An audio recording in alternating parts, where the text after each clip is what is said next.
everyone. Welcome to this important discussion. My name is Dr. Janera Easley. I'm an assistant professor in African American Studies at Emory. This event builds on the MLK lecture at Emory focused on economic unity. And today's topic is focused on how small businesses are a catalyst for driving economic opportunity in Metro Atlanta. So this topic relates to my research as well. So I focus on how racial inequity is created and sustained, looking a lot at wealth and housing and neighborhoods. And one of my lines of research really focuses on what the importance of having access to businesses in terms of employment and having access to goods and services, especially for Black communities. So I'm really excited about this conversation today. Questions are being collected via the Q&A button. You can see that below at the bottom of your Zoom screen. And we'll try to get to as many of those as we can. And I also want everyone to know that this event is being recorded. And we are thrilled to have this amazing group of panelists. So I'm going to bring the panelists on one by one so that they can briefly share their background and tell us a little bit about their organizations. So we're going to start with Ryan. Professor, it's good to see you. I appreciate the invitation, and it's good to be with the Emory community. My name is Ryan Wilson. I'm the CEO and co-founder of The Gathering Spot. TGS is a private membership club rooted in community and culture. By way of space, it's event space, a restaurant and bar and workspace, but our work really centers on bringing people together. We're in the community business more than anything else. And we are proud to be celebrating. It'll be 5 years in Atlanta on March 1st. And that's a very important milestone for us, and one that we are really, really thrilled to be able to share with the community broadly. Good to be here, though. Thank you, Ryan. So Burunda's next. Thank you. It's my delight to be here this afternoon, and I'm looking forward to a lively and engaged panel discussion with my fellow panelists. My name is Burunda Prince. I am Chief Operating Officer of the Russell Center for Innovation and Entrepreneurship. We are Atlanta's home for Black entrepreneurs. We focus on content, community, connections, everything that a Black entrepreneur would need to be to successfully build their businesses. We have about 54,000 square feet of space, which is some co-working, some office space, incubation, as well as maker space and an accelerator program.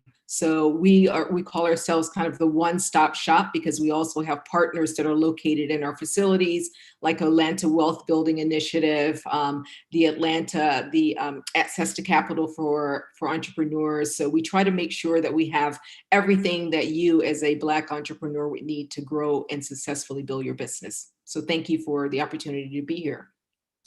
Thank you for joining us. And then finally, last but not least, Joey. Hey everyone, I am Joey Womack, founder, CEO of Goodie Nation. We are a national support nonprofit that focuses on tech-focused social entrepreneurs as well as diverse founders. So we see that those type of founders typically are much less well-connected than their counterparts to those that graduated from top colleges, but also those that work for top companies, particularly innovation roles. So what this means is that they don't have a robust network of support to draw upon for things like advice, for customers, for capital, and also for professional development. So at Goodie Nation, we're really all about closing what we call this relationship gap and providing programming to connect our founders to influencers, to experts, to customers and to capital. And also we provide programming called Founders Therapy that supports them from a mental health perspective. Happy to be here. Awesome, thank you. Okay, so the first question, and we're gonna start with Ryan, but as an entrepreneur of color, and this is for everyone, can you share how you were able to gain access to capital, mentors, and other resources that allowed your organization to grow? So I had the benefit of having entrepreneurs in my house. Both of my parents are entrepreneurs, and so I think it's important for me to acknowledge that, because it's hard to become something that you haven't seen before. The journey outside of my family, though, was very difficult. I mean, just in talking about raising capital, we actually pitched 97 times before the first person said yes. It was a very, very difficult process, a little bit of a chicken or the egg issue. We needed investors in order to find space. We needed space in order to attract investors. And it was difficult to make both of those two things that we needed come together. From a mentorship perspective, I think that's where Atlanta is really strong. There are a lot of powerful examples of folks that have done it here, and we were fortunate to be able to meet a lot of those folks along the way. But I could spend for the rest of our time talking about the access to capital piece, because it to me was um, the most difficult part of the early stages of the business. Our first round was $3 million, and I never thought that was going to be a number that would be possible. We've gone on to raise additional rounds, and it gets easier as time goes on. But that first tranche of capital was incredibly difficult. Thank you. Burunda, do you want to share next? Yes. What he just described is a very typical experience for most entrepreneurs, but it's exacerbated, or I would say, and it's exacerbated for Black entrepreneurs. That access to capital is, again, a network and an exposure gap, I call it.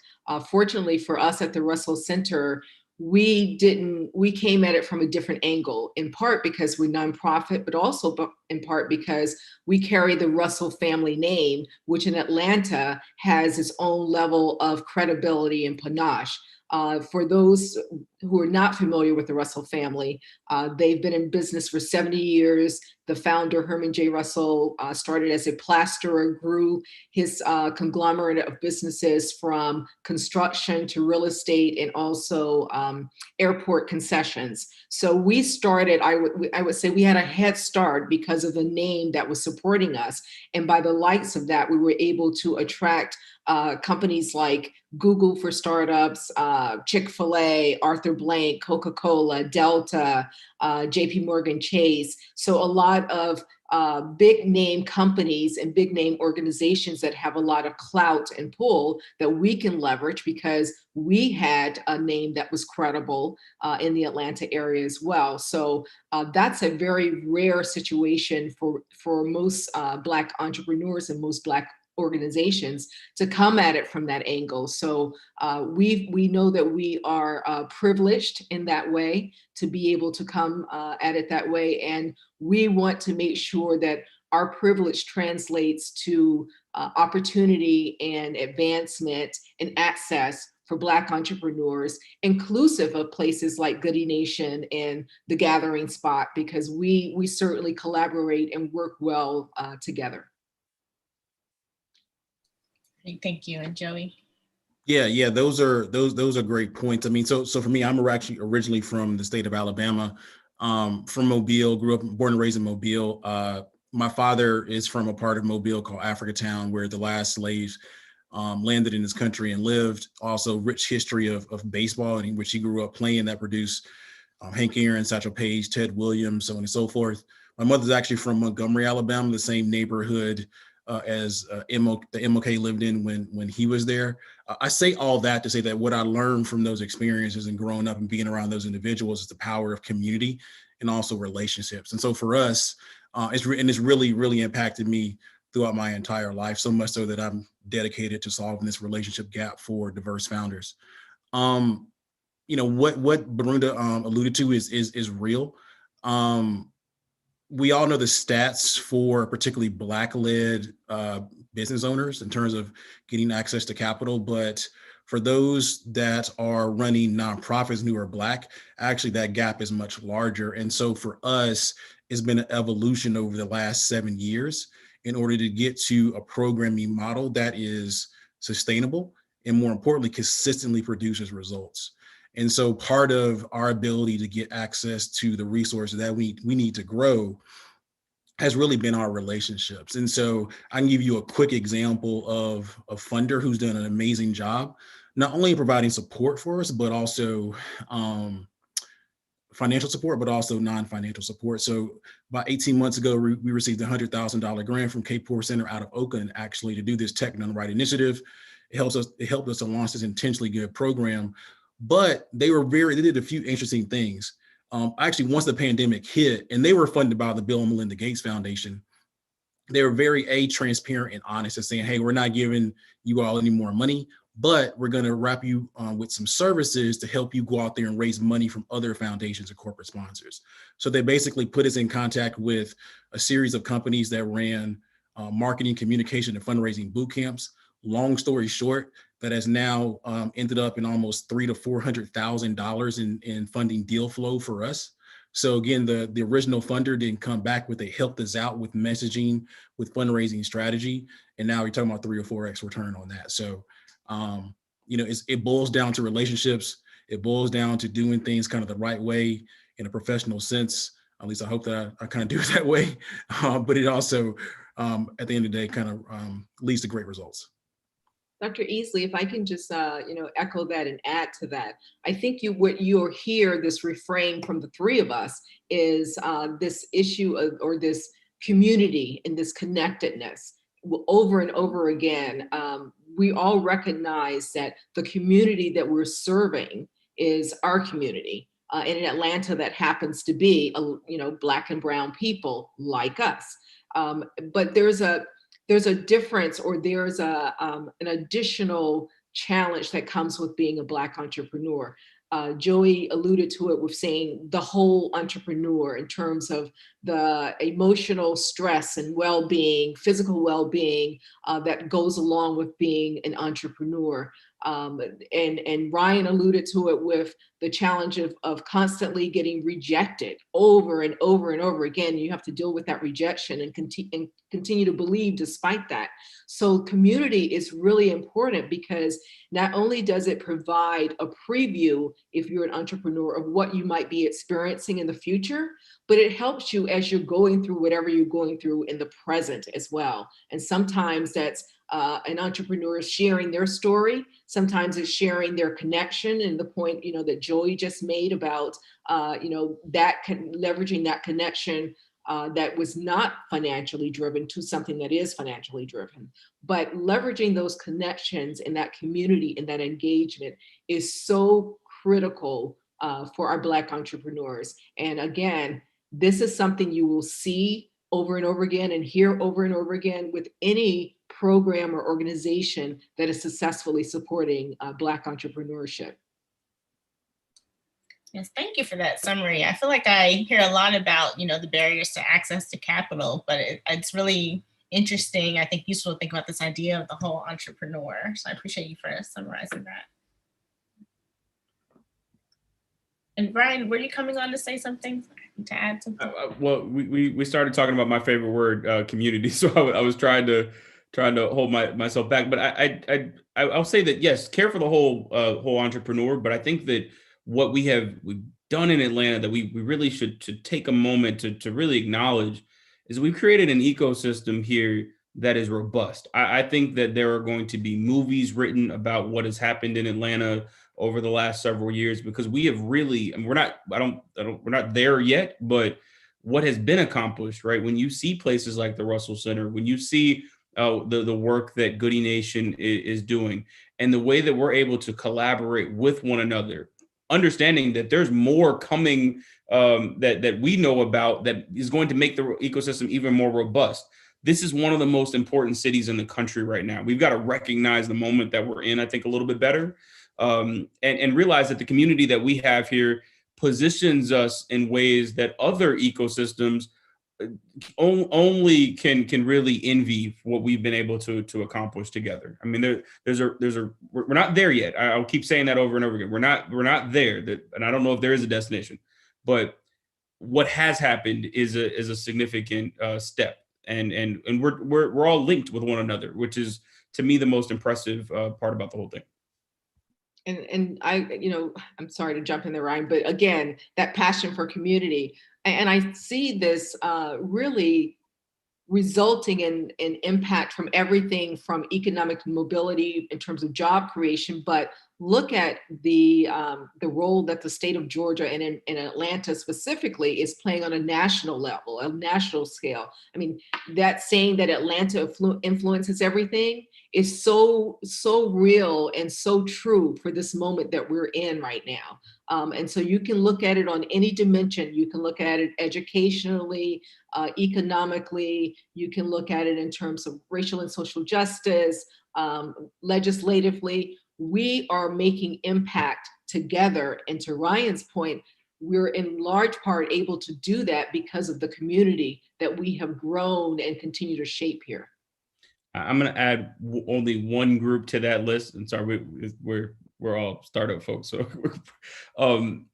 but the creative community and what is special about what we are able to also do here. We've got a lot of small businesses that are doing great work, but we have the ability to have those ideas be taken all over the world through the culture that's here. We right now are to me, the global cultural capital that exists. I mean, if it's not tied into Atlanta at this point, I raise my eyebrows and wonder, what are you exactly doing if you don't touch the city? So we've got to also respect in conversations about entrepreneurship and small business, the proximity to creativity and to culture to help those ideas go is again something that other markets just do not have.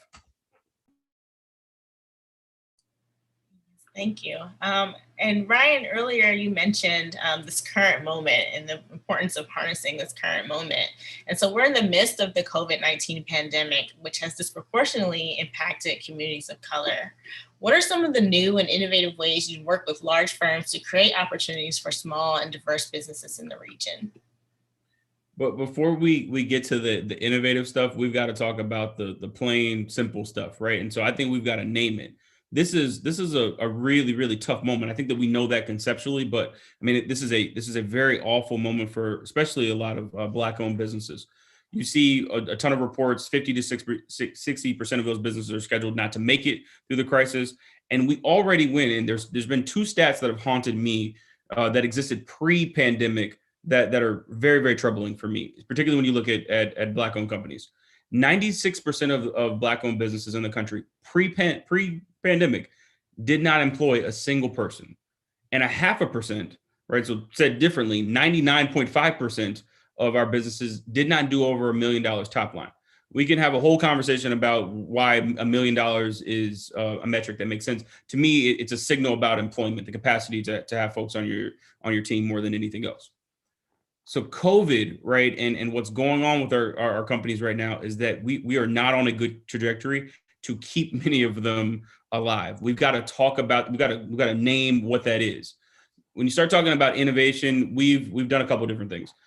We created our own fund. We've been directly giving capital to businesses that are in this very situation in a way that I mean, it's very specific. We're giving the capital directly to the businesses.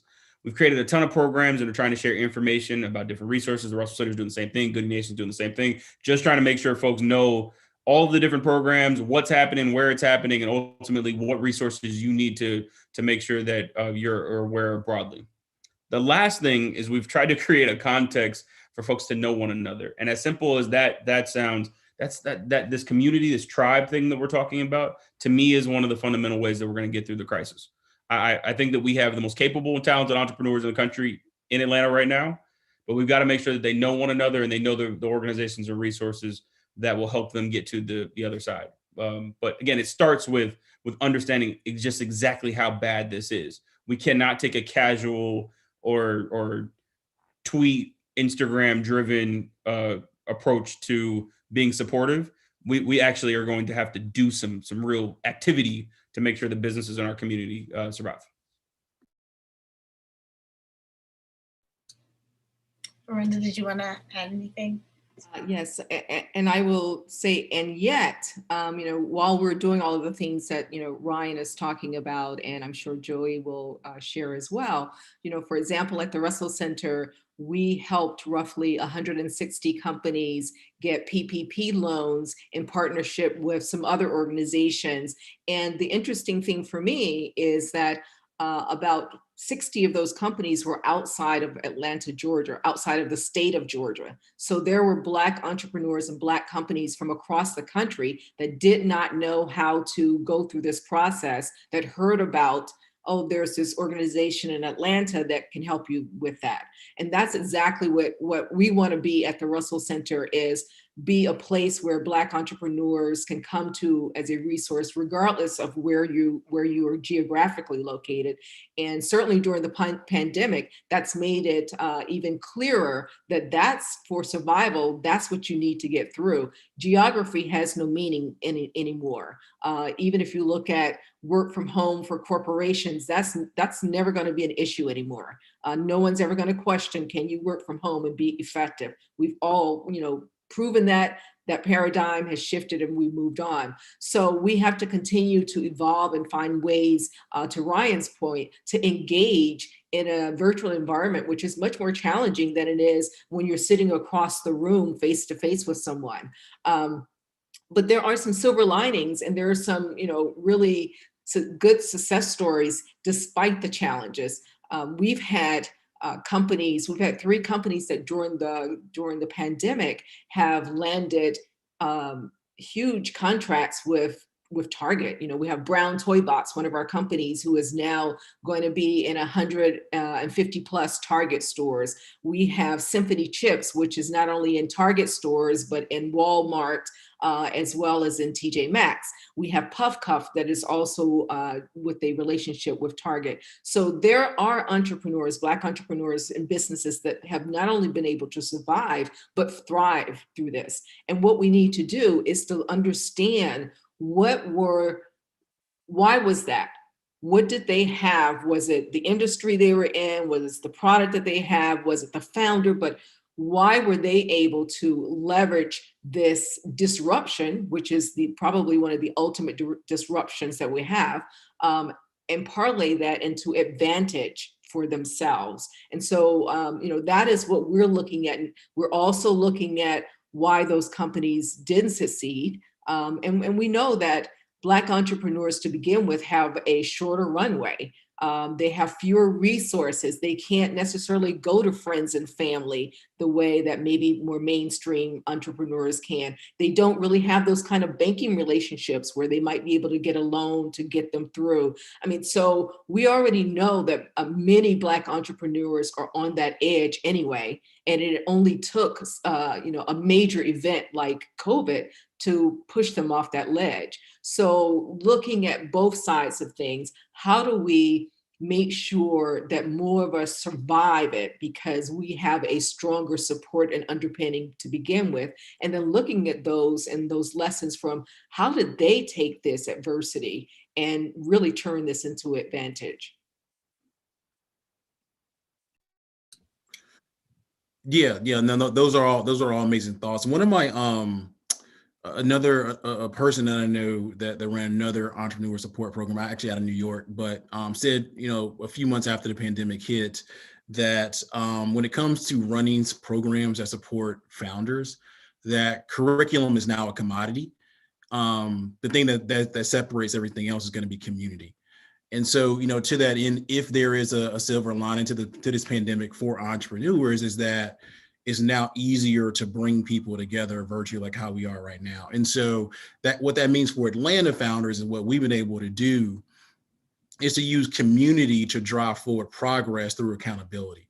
So tactically, what that means is that we've been able to partner with like Google for Startups on their $5 million Black Founders Fund, 76 founders from across the country. About half of those came from Atlanta.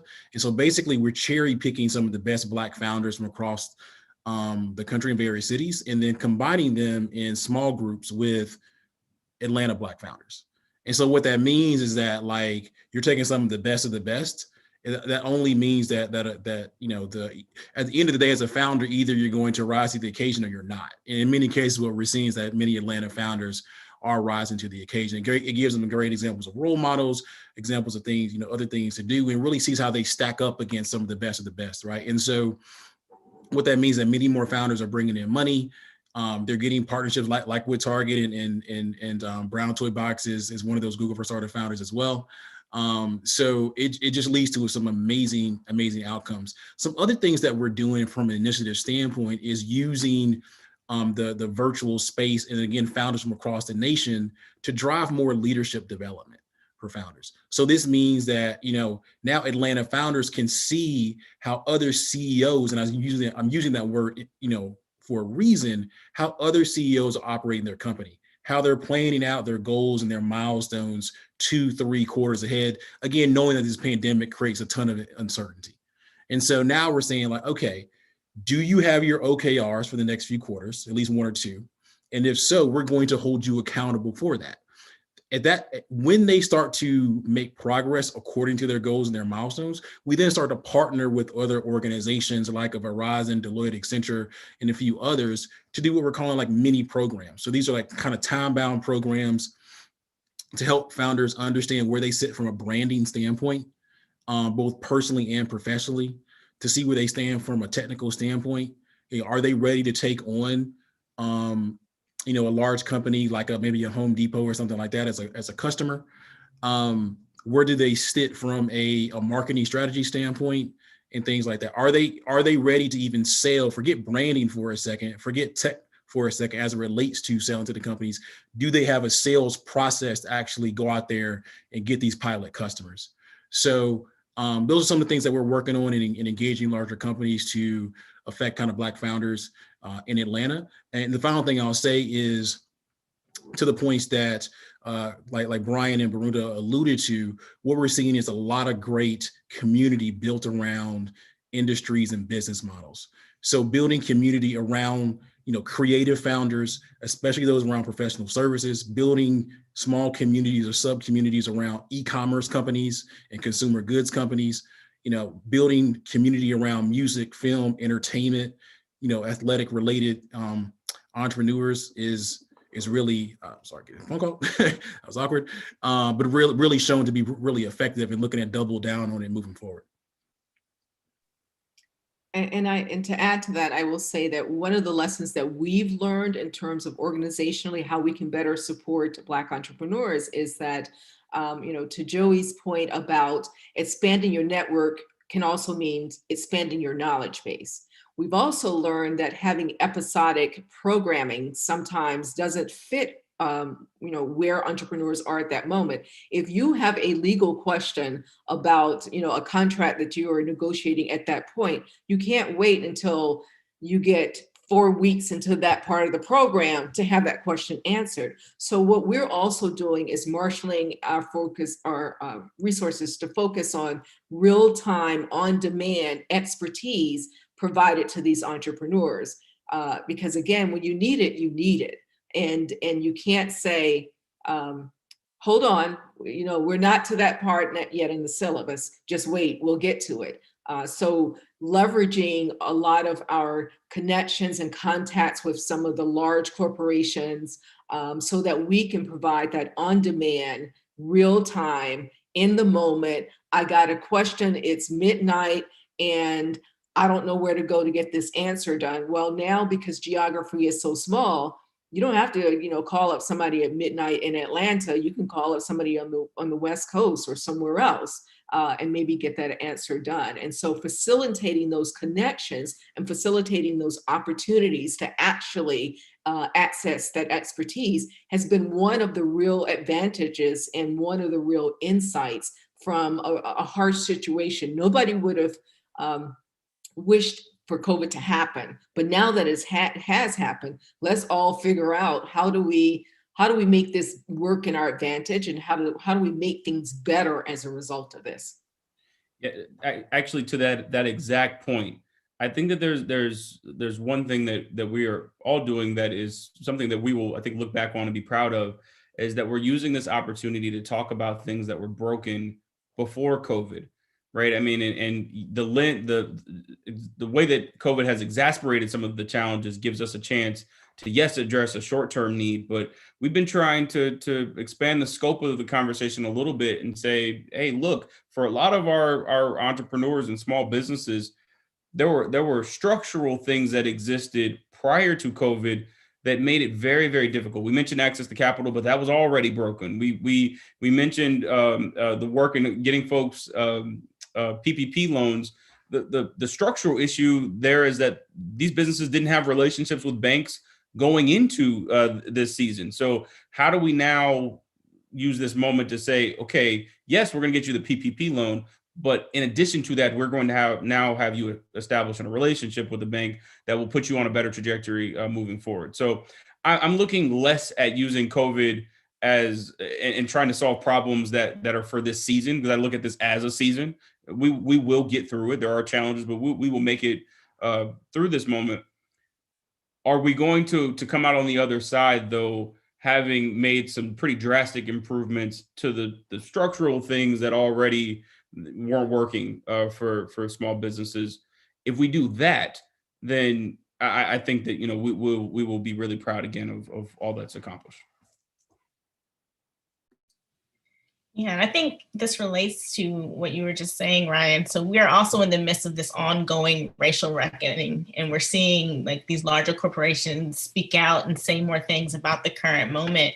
Can you all say more about initiatives that have been launched in terms of trying to address racial equity and social justice in this sphere? I'll start us off. I'm going to say something that may sound pessimistic, but I really am at the end of the day optimistic. So that's my caveat or warning. We are in an interesting time. I'm glad the companies are having enhanced conversations about Black folks.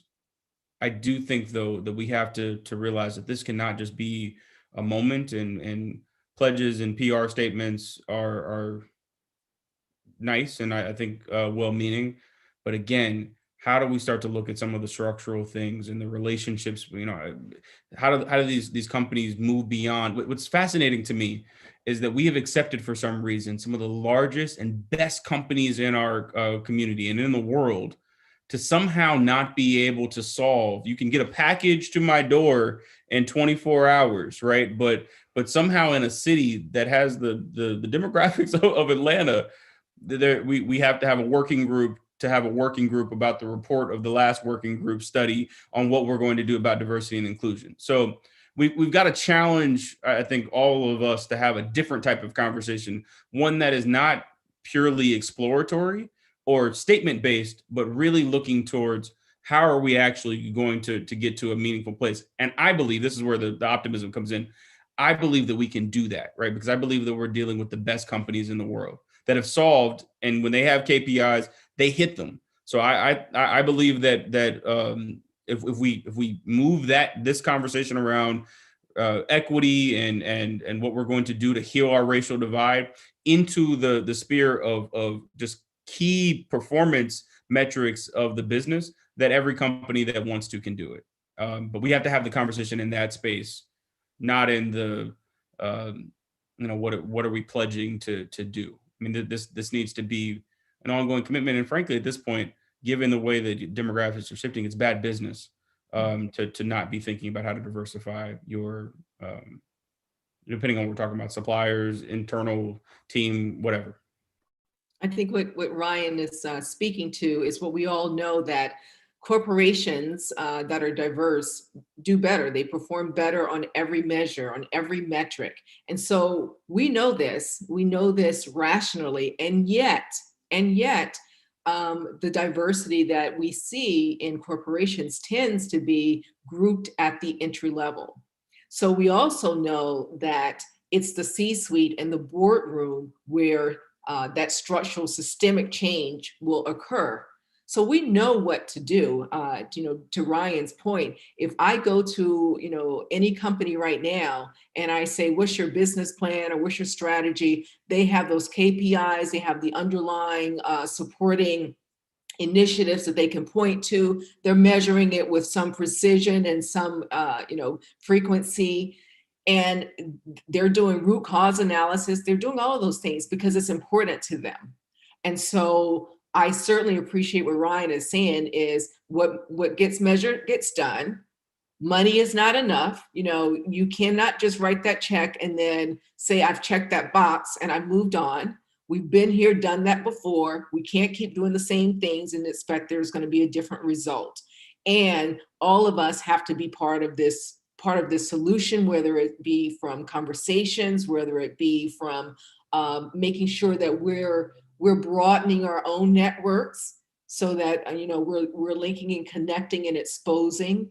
We're learning together. We're experimenting. We're doing the exact same things that we teach entrepreneurs every day to do when they have a problem or a challenge. You go out there and you figure it out by doing customer discovery, by experimenting, by then learning from that, tweaking it, and then going back and doing it again. So it's not, it may be challenging, but it's certainly doable because we already know how to do it. We already have the skills in place.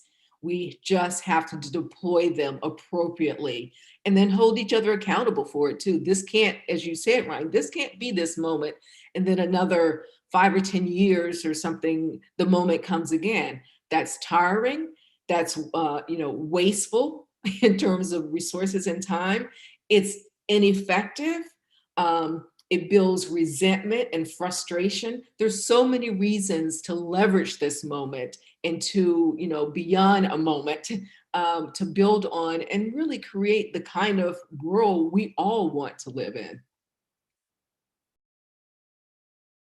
Yeah, and so I mean, I don't know how much I can add to this, but I'll say, I believe it's May 25th is the 1 year anniversary of George Floyd or someone around that date, and so I think what we're seeing is companies scrambling to, make good on the pledges that they came out with last summer. Right. And so I'm seeing a number, and I can't talk about anything publicly, but a number of activities being planned. Obviously, this is Black History Month, so a lot of stuff is coming out now. I believe something over $1 billion have been pledged, last summer to help just Black entrepreneurs in this country, over $1 billion. And so, if we're talking about, capital and investment, like what is going to be that track record? What's going to be that hit record? If this thing comes back in a few years and it's abysmal, then, I think to Ryan's point, like we've got to look at these companies and say, like, what did you do? Like money isn't enough, right? And we've been saying this for generations. This is not just like our generation. This is like generations saying this type of stuff. So, I think in a few months, in roughly three months or so, I think some people are going to have some things to answer to if they didn't make good on their pledges, and if we don't start to see some type of traction. That being said, I'm somewhat hopeful. I've seen some evidence of some good things happening. I mentioned the Google for Startups piece. I know SAP has a number of initiatives going on right now. Pretty much every large company, any company that you can think about has come up with initiatives, far too many for us to talk about right now. I'm somewhat hopeful. I'll say this in terms of the entrepreneurs that I see not only here in Atlanta, but across the country, is that there have been this huge backlog of really great entrepreneurs that had not been receiving support over the years. And so all that attention, all that support, both financial and non-financial, really flowed to them. But there's two things I think that are going to showcase how effective these pledges and stuff like that are. One is going to be, what I call the freshman and sophomore class of Black founders, those who have started their companies in the last, 12 to 18 to 24 or so months. If they can take advantage of the opportunities that are coming online right now and be successful, I think that'll give us a really good indicator of things. Not the people that are the juniors, the seniors, the graduate students kind of been around for a while. The other part is how are organizations like the people on this call supported? So a lot of the attention goes to the founders, and rightfully so, to get them support. But I believe that an entrepreneur ecosystem is only as strong as the organizations that support them. So if the Russell Center, if the Gathering Spot, if Goodie Nation, and so on and so forth are not supported, even the Start Me's of the world, then there's pretty much no way that we can build a strong ecosystem to support, Black founders in cities like Atlanta.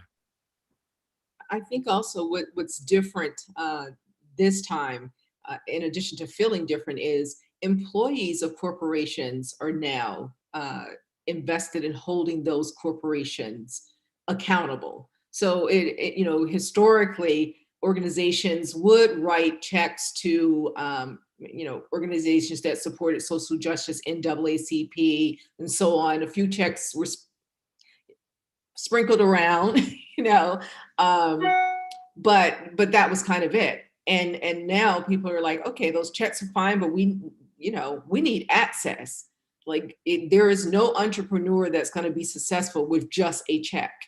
they then have to have the connections and the access to have the pilots, to do the customer discovery, to understand how do I set up my supply chain. So it's the access to those experts and that expertise that's also needed to support that. And I'm challenging employees as well to say, you're in those organizations, you know what your organization needs in terms of suppliers, you know when opportunities come along, nudge your organizations to say, hey, here's an opportunity. Have we have we looked at some diverse suppliers to help us with this?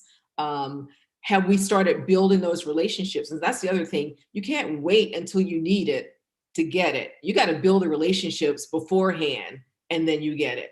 So, creating and cultivating that kind of environment where that occurs is going to be critical to having that sustained success. That yes, that then we can measure it and look back and say, this was successful because it did this, this, this, and this.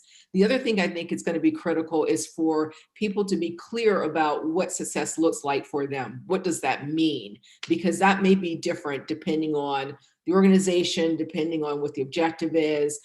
For some, success may not mean that, 5 companies grew to $1 million, but it might mean that, wow, this company went from here to here, they started employing this amount of people, or we've had this many kind of partnerships with these many kinds of suppliers. So being very intentional about discussing what does success look like, and then putting in place a system that measures it and captures it, and you can learn from it as well. I think that last point once again is super critical.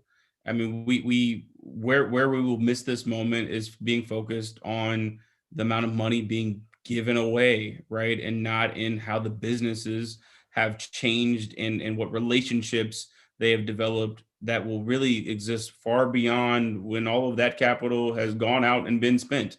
Right. We really have to, it's all in supplier diversity. It's all in who are we hiring and what opportunities do they have to be successful in the long term. Right. And yeah, I'm like Joey. I see a lot of companies now scrambling to give money away over the next couple of months.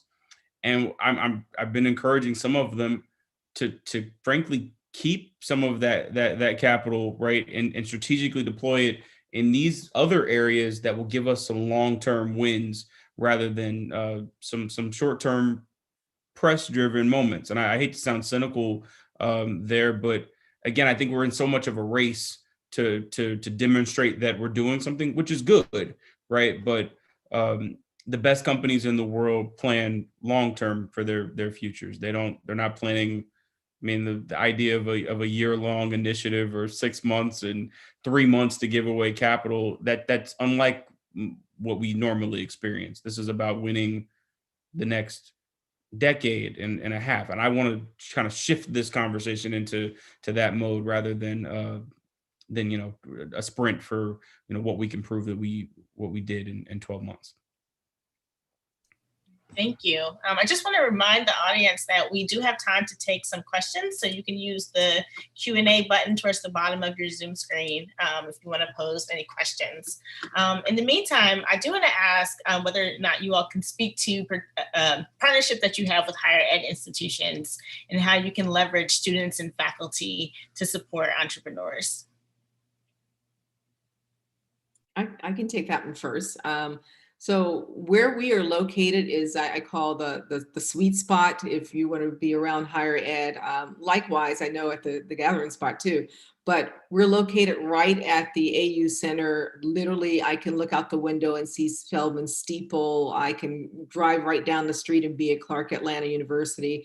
Up the street, I'm near Georgia Tech. Emory's not too far. We're located right in Castleberry Hill, where we not only have Black entrepreneurs in concentration, but we have Black talent in concentration in terms of academia. That's going to be critical in terms of the talent pipeline. You can't have a one-off in terms of saying, we're focusing on these 5 companies or this time period. That pipeline has to continue to be refilled and refueled. And this is where partnerships with, universities like Emory and Georgia Tech and Georgia State and Kennesaw State and, Spelman, Morehouse, all of those come into play because not only do they have the talent in terms of the students, but also they bring considerable resources and they bring considerable connections too. So being able to leverage all of those, work in tandem with those institutions, then makes the pipeline that much more robust and stronger and sustainable. And so that's going to be critical to maintaining the ecosystem that we describe as Atlanta in the long term. We have to continue to replenish it, just as we continue to cultivate relationships with new businesses coming into Atlanta and bringing in that talent and bringing in those resources. We have to do the same thing with the talent with our colleges and universities as well. Yeah, I'll say this, and I'm not saying this just because we're speaking to me, but Emory has done I think an outstanding job of engaging, students, faculty, but also being a true leader in the ecosystem in terms of supporting entrepreneurs. I do want to, and I think we're working on a few things with them and a few other, or you all technically, but a few other or colleges or universities, not only here in Atlanta but across the country. I will say this though, here's an interesting opportunity. And again, it kind of goes back to a point I made in my previous comments about supporting entrepreneur support organizations. So as a former college student who had a startup and did that full time after graduating, like engaging college students really sits at my core. And so I think there's great opportunities for students from universities like Emory and others to do work kind of on the ground with the gathering spots and the Russell Centers of the world. And I mean, we can talk about a unique way of doing it. Maybe it's a kind of a postgraduate year and a DIS, and you can leverage on-campus resources like housing and a meal plan. But just imagine if that student is embedded with at the gathering spot, has close contact with Ryan and the rest of the team, or the Russell Center with Burunda, Jay Bailey, and others. Like day-to-day access, seeing how how the inside works is an amazing way to develop the next generation of ecosystem leaders. Like don't get it twisted. Like the type of people on this call, aside from me, to be clear, like Ryan and Burunda, like you don't get this in other parts of the country. Like especially the proximity to certain colleges like the AUC. And so having the ability for college students to work hand in hand with them, getting the inside look at things is an amazing way to develop the next Burundas, the Jay Baileys, the Ryan Wilsons, the next TKs, and so on and so forth of the world. And if we can develop 20 of those people over the next 10 to 15 years, Atlanta's going to be in a really, really, really good space. And I think that plays really well to the earlier point, that both you and Ryan made about the importance of exposure, the importance of seeing people like you doing some of those things. It expands your possibilities, it expands your understanding, so that if you're interested in becoming a lawyer or an engineer, there's a process and a path that's fairly well understood about that. I mean, you take these classes in school, you do this, you have that. You've got to take this test and so on. That's not the case with entrepreneurship. I mean, there's no like blueprint really saying, hey, you follow this, you do this, and this will guarantee that, or you will increase your odds of this.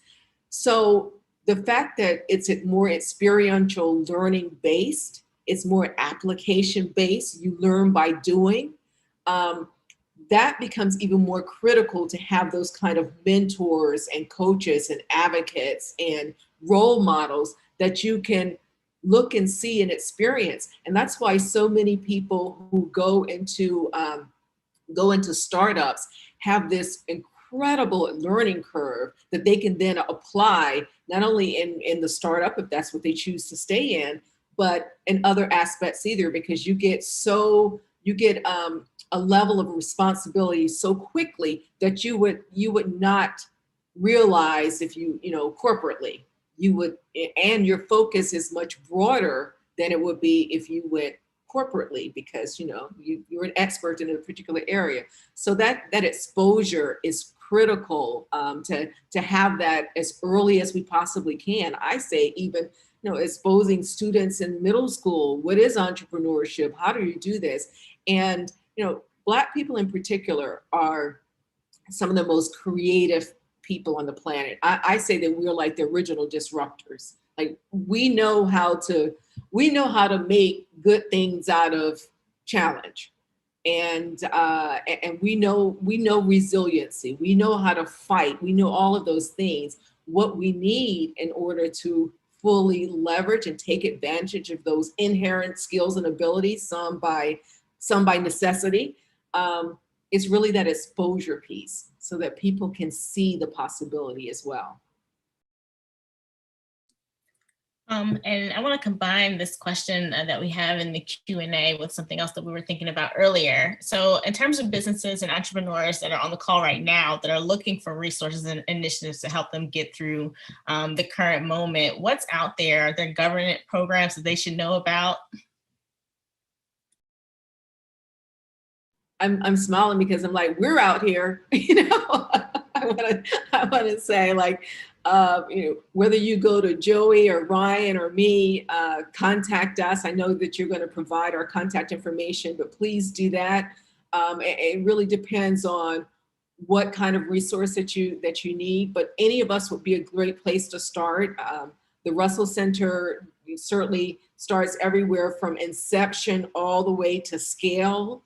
And we're industry agnostic. You can be newly to entrepreneurship and you can be in it for 10 years. So the thing is, in Atlanta, there are resources, and the best way to access them, reach out to a person, reach out to, if you're in a tech field, Startup Atlanta. That's a great resource to say, hey, what's the landscape of Atlanta look like? But start somewhere, and we're all very good at referring people to others, so we're all very good at saying, hey, maybe we can't help you here, but Ryan, I think, has the perfect thing, or Joey over here is doing this. That's part of our value as, part of being in the ecosystem, is knowing what each of us do, knowing what each of us doing well, and supporting that.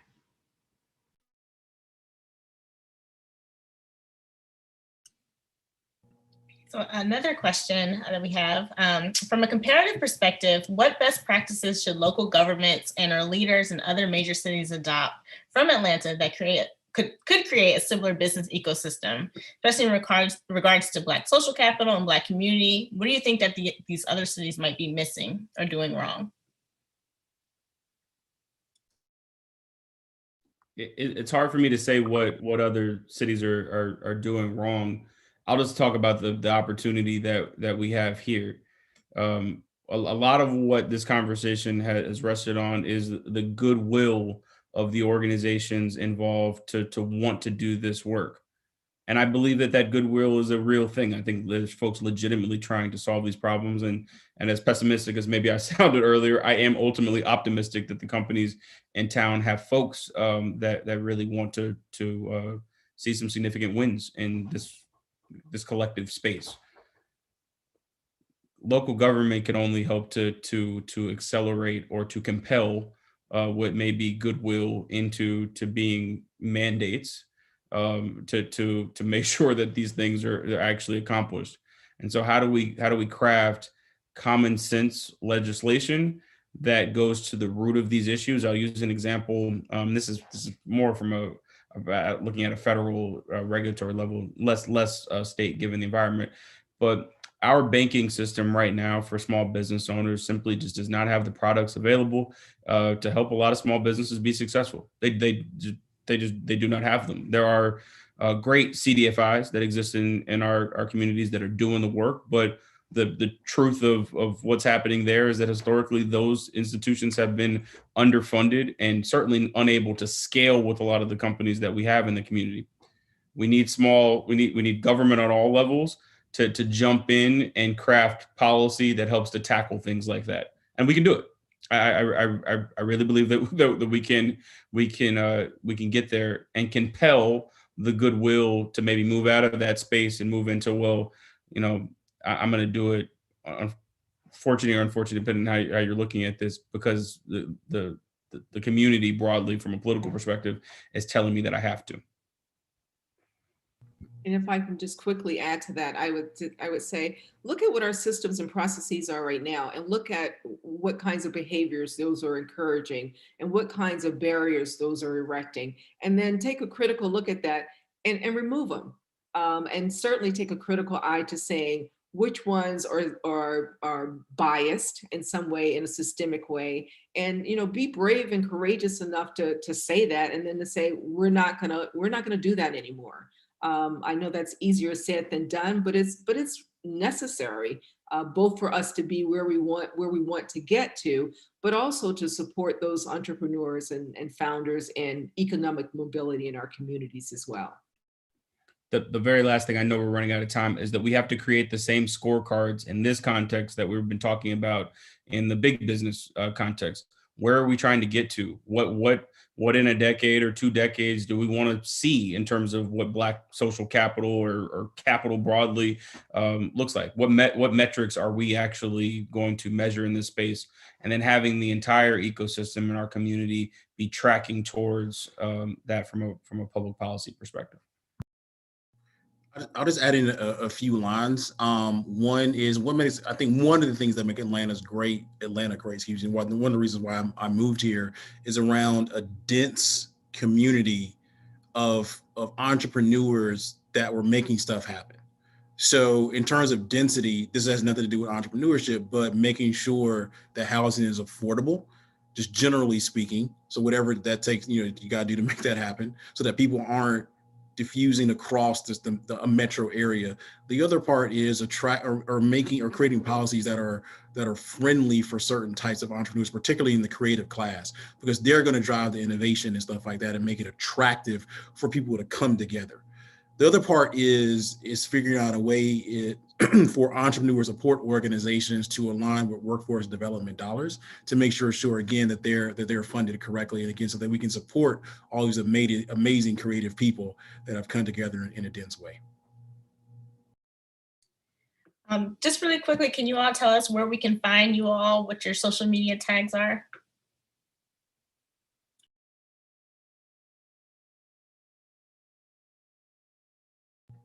So I am Joey Womack on LinkedIn. Just kind of drop a note if you want to connect, say the reason why or where you saw me and stuff like that. So I get a lot of connection requests, but also on social media. Probably easier to follow Goodie Nation, at Goodie Nation on all the popular channels, Instagram, Facebook, Twitter, and so on and so forth. And for the Russell Center, you can just go to the Russell Center, or you can do to rcie.org, and that's also, you can follow us on LinkedIn. You can follow me on LinkedIn. We're on all social media platforms. So we look forward to engaging and supporting you. We're at the Gathering Spot on all platforms, and similarly on LinkedIn, and happy to connect and engage. If we can be helpful, please don't hesitate to give us a shout. Great. Thank you all for this engaging discussion. I want to thank the audience for being here as well. To learn more and register for our upcoming economic and empowerment events, you can go to emorycollective.com. All right, thanks everyone.